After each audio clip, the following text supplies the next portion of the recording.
Salut à tous, bonjour les amis, bonjour la famille, bienvenue sur ma chaîne YouTube.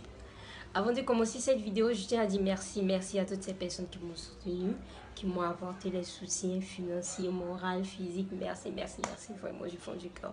Merci à mes soeurs qui n'ont jamais cessé de croire en moi. Aujourd'hui, dans cette vidéo, nous allons parler des conflits interprofessionnels.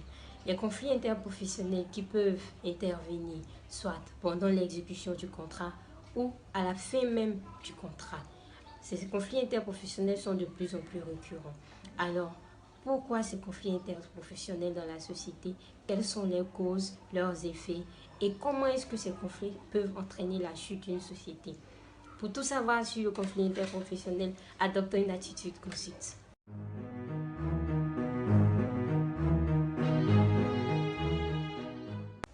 Pour rentrer dans le vif du sujet, il faut d'abord retenir que les conflits interprofessionnels naissent au cours de l'exécution d'un contrat de travail. Un contrat de travail qui peut être de deux natures, soit un contrat en CDI, soit un contrat en CDD.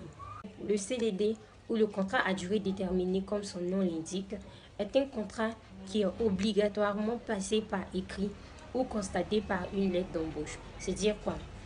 Deux personnes qui décident de passer un CDD doivent obligatoirement le mettre par écrit.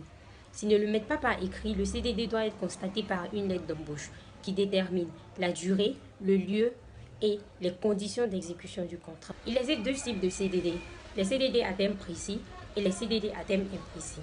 Les CDD à terme imprécis qui sont assimilés au contrat journalier et les CDD à terme précis qui revêtent le caractère propre du CDD. Le CDD, lorsqu'il est à terme précis, donne les conditions, donne le terme précis, donne le lieu d'exécution du contrat. Le CDD prend fin à l'arrivée du terme. C'est-à-dire quoi? On a conclu un contrat pour 6 mois, pour 9 mois, je dis n'importe quoi. À l'arrivée de 9 mois, le CDD prend également fin.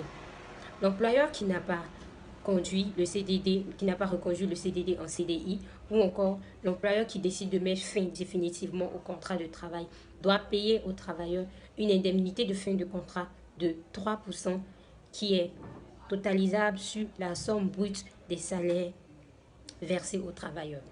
Et en plus de ça, à la fin du CDD, l'employeur est tenu de remettre le certificat de travail et le relevé nominatif si ce dernier a été déclaré à la CNPS.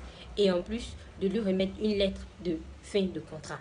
Une lettre de fin de contrat. Ces trois documents sont versés dès la fin du contrat. Ces trois documents sont remis dès la fin du contrat au travailleur.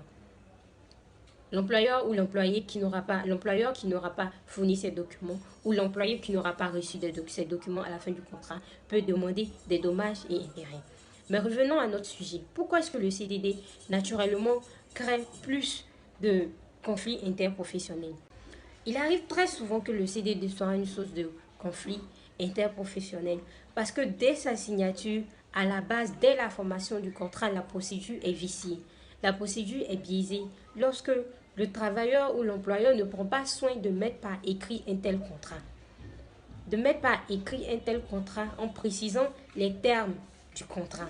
Et à la fin de ce contrat, le CDD, qui est un contrat qui doit être écrit à peine de disqualification en CDI, l'employeur se retrouve à effectuer un licenciement abusif. Alors la loi dit, lorsque le CDD n'a pas été mis par écrit et qu'il prend fin, vu qu'il est naturellement un contrat, vu qu'il devient naturellement un contrat à durée indéterminée, l'employeur doit payer aux travailleurs des indemnités de fin de contrat. Les indemnités de fin de contrat qui prennent en compte le préavis, l'indemnité de préavis, l'indemnité de licenciement, la gratification, le congé et le salaire de présence si celui-ci a travaillé pendant le mois de son licenciement. Et donc, CDD est régulièrement une source de conflit lorsque ce contrat-là n'a pas fait objet de formalisme, lorsque ce contrat-là n'a pas respecté la procédure. Dans la première partie de cette vidéo, nous avons pris le soin de statuer sur le CDD ou le contrat à durée déterminée qui peut être notamment une source de conflit.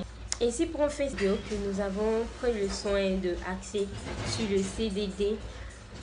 Pour la deuxième partie de cette vidéo, je vous donne rendez-vous demain.